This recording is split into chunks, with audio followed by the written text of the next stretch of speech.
In the summer of 1996, a 7-year-old girl was abducted from her home in Bowling Green, Kentucky. The girl was Morgan Jade Violi. On July 24, 1996, just after noon, Morgan and a friend were playing in a wooded area outside their apartment complex, formerly the Colony Apartments, now known as Ashton Park Apartments. As they walked towards Morgan's apartment, a man appeared and subsequently grabbed Morgan, placed her in a van, and exited the complex. Morgan's older sister saw her friend running through the apartment complex and assumed she and Morgan were just playing. Her older sister witnessed the abduction and saw the man. "I heard the scream, I came around. He was just sitting in the van. He smiled and the other little girl was running through the apartment buildings and I didn't. I thought they were playing," said Morgan's oldest sister, Heather Coleman, who saw the kidnapping occur. Morgan was seamlessly abducted in broad daylight in front of her apartment with witnesses present. In the space of the 2 days after Morgan was abducted, the FBI became involved. A composite sketch of the abductor was drawn up and a reward for any information was offered. 3 days after the abduction of Morgan Violi, a 1978 maroon Chevy van was found abandoned at a truck stop in Franklin, Tennessee. The police found out it was a stolen vehicle which had been stolen from Dayton, Ohio a day prior to Morgan's abduction. They believed this van was involved. As time passed in 1996, the father Glenn Violi believed he was being unfairly treated by investigators and that they were honing in on him as the person responsible for Morgan's abduction and disappearance. The Associated Press revealed Glenn Violi had failed each of 5 FBI-administered lie detector tests.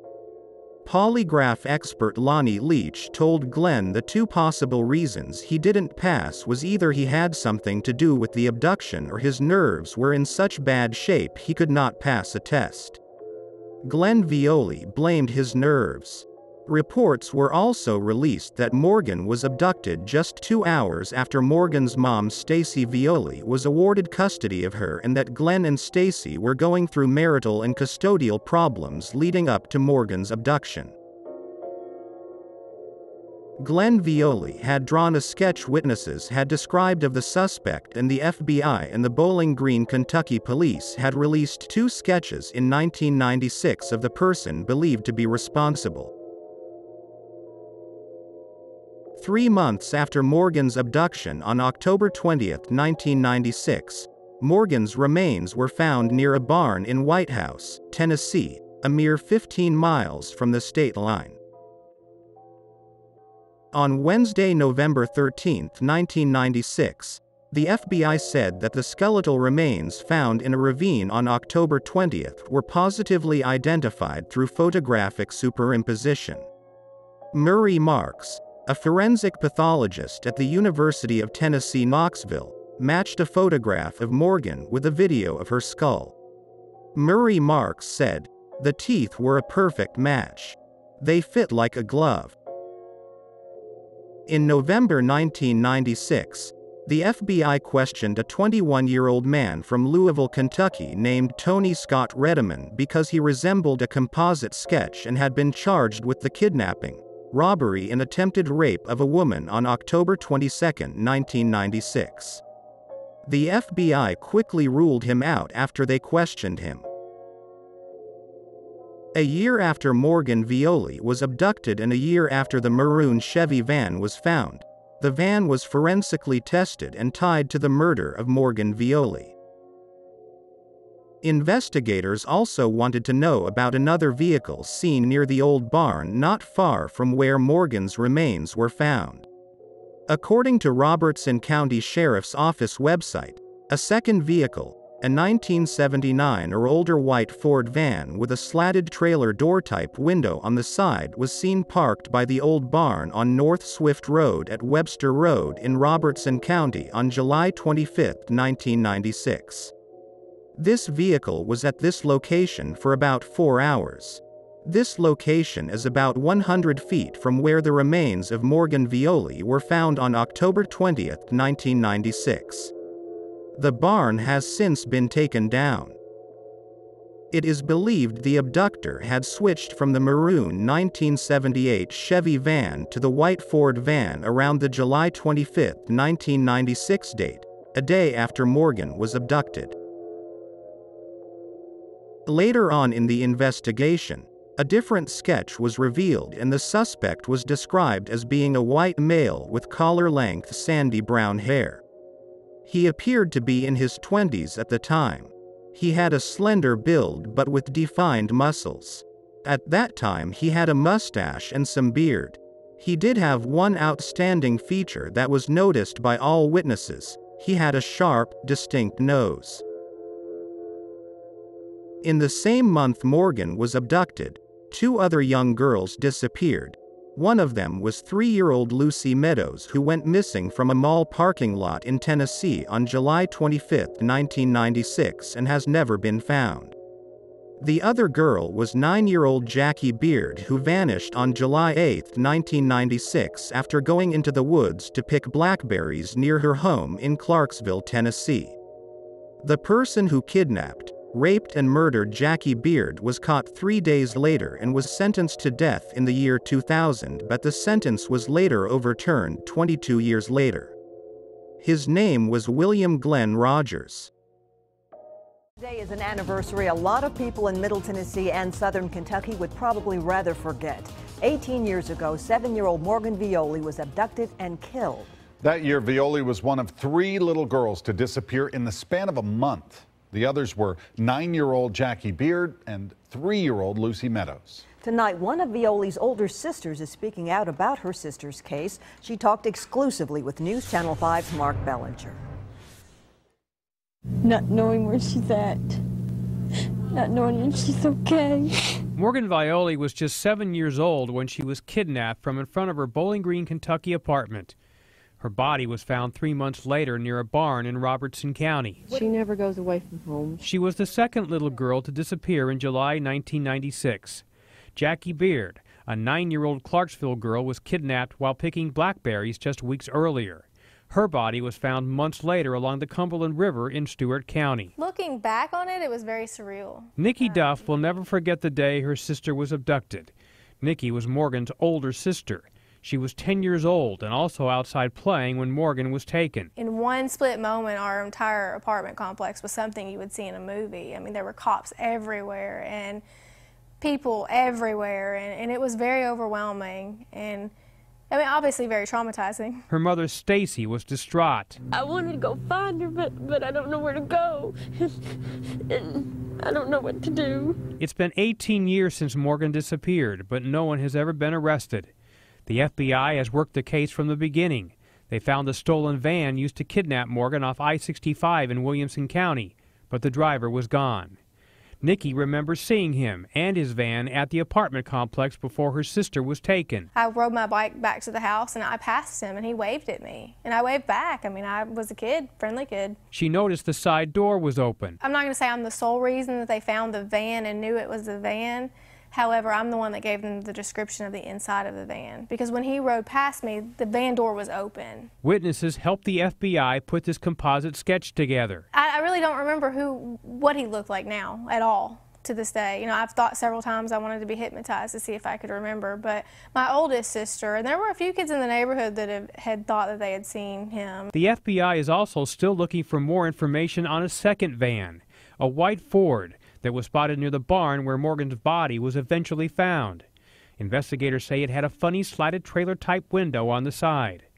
The FBI has followed up on hundreds of tips, but so far have come up empty. It's not clear if they found any sort of DNA at either of the crime scenes, but Nikki and her family are hopeful technology will one day help solve their sister's case. What are you doing? In the meantime, Nikki is just trying to live her life. She's married and has 2 young children of her own. And yes, she watches them like a hawk. I try not to be the overprotective parent, but I am.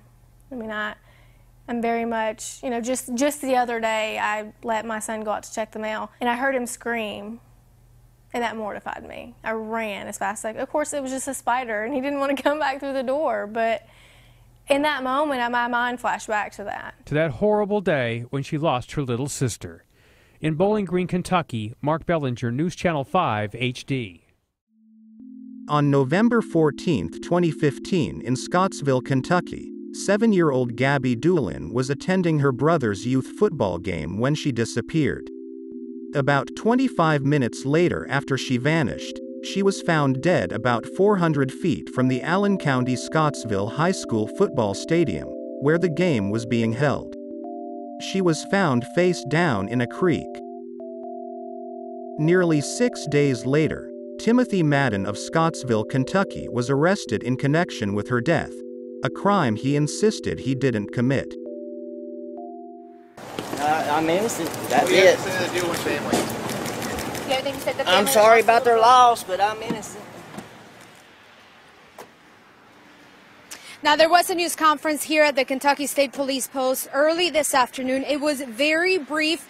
There wasn't really a whole lot of details, again, as to this particular arrest. They said it happened around 11:23 this morning, but wouldn't really elaborate as to where exactly this happened. I want to show you what brought us here to begin with. This is file video of all this search when this all started about 6 days ago. Kentucky State Police believe they have the man responsible for the death of 7-year-old Gabby Doolin, who was found dead near the high school where she'd been cheering on her brother during a football game. Her family says Gabby went to the concession stand with some friends and never came back. Now, the AP is reporting that Gabby was strangled and drowned. Kentucky State Police had been looking for her killer for a while. Her body was found, again, not far from where that football game was taking place. KSP police are not ready to release more information about today's arrest. I'm sorry that this is all the information that we can give you, but just bear in mind that this is still an open investigation. We still have a lot of work to do. Just because an arrest has been made does not mean that the state police has stopped working on this investigation. So we're limited in the things that we can say or the questions that we can answer. That's why we're limited to the simple statement that's been made. So we don't know a lot of details about this arrest once again, but we did learn from the AP, they're saying that there was DNA from Madden that was matched to the Gabby. So we're still waiting to get more details, but as of now, I can tell you that Madden is at the Barron County Jail with a $1 million bond. Officials linked Timothy to the crime after a DNA test matched Doolin's DNA to blood that was found on Madden's underwear and belt buckle. However, the defense said it typically takes weeks or months for DNA testing to be done. In the Doolin case, DNA testing was done in 3 days. Despite DNA linking him to the crime, Timothy still maintained his innocence. What do you have to say about the charges you're facing? It's all bogus. I'm a very innocent man. They can ask anybody that knows me. Why did they connect you to this murder? Small town gossip. They said I fit the suspect.